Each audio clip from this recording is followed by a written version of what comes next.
Salut tout le monde, on se retrouve pour un tuto OBS pour bien évidemment pour les petites configs. Quand vous commencez à avoir installé OBS, allez dans paramètres, allez directement dans StreamFlow et vous associez votre compte Twitch sur le logiciel et vous faites activer le mode test de bande passante pour voir combien de débit que vous avez, en gros le bitrate.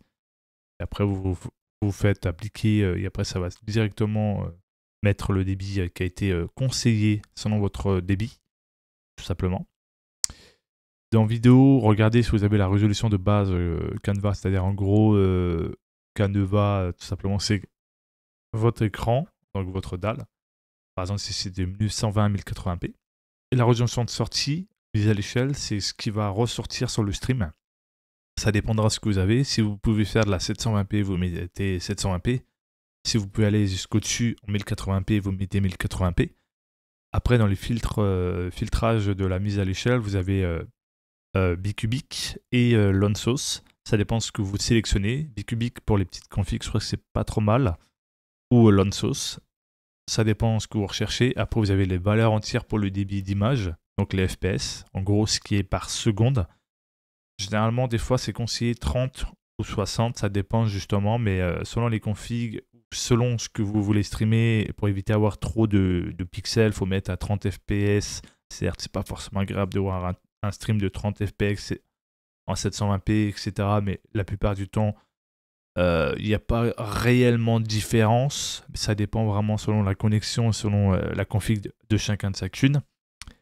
Après, faites des raccourcis vraiment où ça va vous avantager, et surtout sur des touches de votre clavier qui sont pas utilisables, pardon, par vous qui jouez aux jeux vidéo, etc. Donc, utilisez uniquement les touches que vous n'utilisez pas pour lancer le stream ou enregistrer. Après, dans accessibilité, ça c'est les couleurs. Dans avancé, vous descendez en bas, vous avez le truc de réseau, vous mettez soit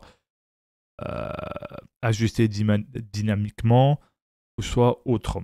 C'est selon vos envies. Dans audio, ça c'est votre micro. Si vous êtes en USB, bien évidemment très important de sélectionner votre micro USB. Si vous êtes en GoXLR ou en Focusrite ou autre, sélectionnez audio, micro, auxiliaire et vous sélectionnez bien ce que vous avez besoin. Bien évidemment, fréquence d'échantillonnage, c'est 48 KHZ. Voilà, je fais abrège.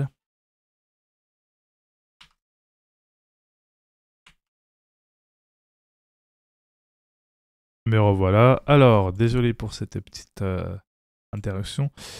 Qu'est-ce qui est important aussi? Vous allez dans sortie et là vous mettez avancé. Et là, généralement, en encodeur, vous mettez NVEC ou sinon vous mettez votre processeur. En termes d'encodeur vidéo, ça dépend quel type de processeur que vous avez, ou sinon votre carte graphique, si c'est carte graphique qui est par exemple une 3060 ou une 3050, si je dis pas de bêtises, ou une 4060 ou 50, je sais pas comment, je regarde pas totalement tout, mais donc je vais m'excuser pour cela. Après au niveau mise à l'échelle, là vous pouvez faire directement ici, hein, si vous n'avez pas envie de faire dans vidéo, vous pouvez faire directement ici. En sortie, après en contrôle de débit, vous prenez CBR, après vous avez le débit en dessous, après ça c'est l'intervalle d'image. Après, vous avez les pré-réglages, ça dépend de ce que vous pouvez faire avec votre config. Soit vous mettez en P5 lent et bonne qualité. Ou si vous pouvez aller un petit peu plus, P6 plus lent, très bonne qualité. Ou si vous pouvez aller encore plus, P7 le plus lent, meilleure qualité. Après, en réglage, soit vous mettez haute qualité ou faible latence ou très faible latence. C'est vraiment au cas par cas. Concernant le profil, soit vous mettez en height, soit en main ou en bass lane, si ça se dit comme ça. Ici, c'est amélioration de psychovisuel, ça dépend. Ça, par exemple, si vous avez du pixel, etc., à bout d'un moment, selon la variation de votre connexion, vous pouvez le laisser activer ou soit le désactiver comme vous voulez. Nombre maximal de B-frame, laissez à 2. Enregistrement vidéo, c'est vraiment au cas de besoin. Vous laissez ici. Et de toute façon, si vous laissez ça va se automatiquement reconvertir en MP4. Donc voilà. Donc vous pourrez directement Pas vous soucier là-dessus. Après, en enregistrement, vous mettez contrôle de débit en CQP. Niveau soit 17, soit 16. Moi, j'ai mis en P7 le plus lent et meilleure qualité. Ça aussi, ça j'ai mis en main et ça pareil.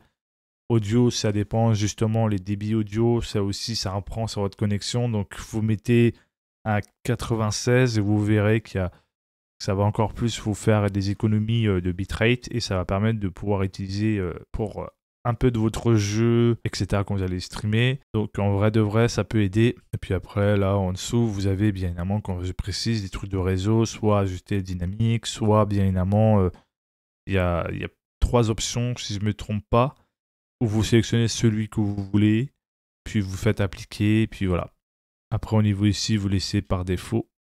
Et puis voilà, voilà. J'espère que ce tuto vous a plu. N'oubliez pas de vous abonner, de partager et de mettre un pouce bleu. Ça fait toujours plaisir d'activer la cloche et donner votre avis dans les commentaires. Ciao, bye bye. C'était M. Kazetra.